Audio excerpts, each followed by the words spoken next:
A delegation from the European Union this morning led a beach cleanup exercise at Harts Cut in Chaguaramas. The purpose of this was to collect data and, of course, ensure the beach remains pollution-free for the animals and tourists. The message delivered at the event was for more people to take more responsibility when disposing of their garbage. It was an international effort when the European Union delegation visited the Harts Cut Beach in Chaguaramas on Saturday for the annual beach cleanup. Much of the litter that appeared on the beach and in the ocean are single-use plastics, bottles, food containers, straws and styrofoam. The British High Commissioner in TNT said work is in progress from his end to see how the use of these items can be minimized. We can't just be all coming out together and doing that once a year. It's about personal responsibility day in, day out. In my mission, in the British High Commission in Port of Spain, I've committed to removing and stopping the use of all avoidable single-use plastics. We're going to eliminate those entirely. We're a good way into that at the moment. We're going to eliminate the use of styrofoam. So we're in discussions with a number of places where people go and buy lunch, for example, from the High Commission to get food without taking styrofoam at the same time.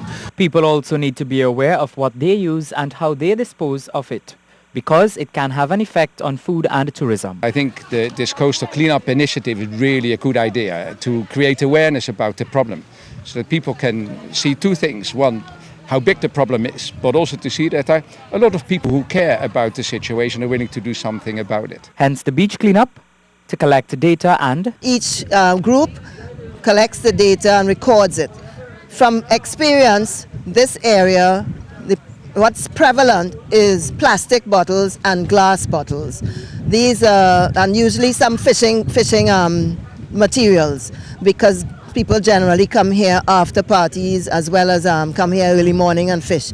For Chaguaramas, there is a call for the Chaguaramas Development Authority to have proper facilities for people to dispose of their garbage. If you look at the waste bins, they are, well, one is tipped over, the other one is broken. So people who come here with waste who want to get rid of it, if there are proper facilities, they might put it in the bin, and now it's left on the shoreline. So, you know, that is what we found here, but I'm very happy that we managed to help clean up, and hopefully people start thinking about this a bit more actively. And then there is this message to all. Make sure and collect your garbage when you go to the beaches, when you go to events. Make sure and collect your garbage. Dispose of your garbage responsibly. Rishi Harinanan, TTT News.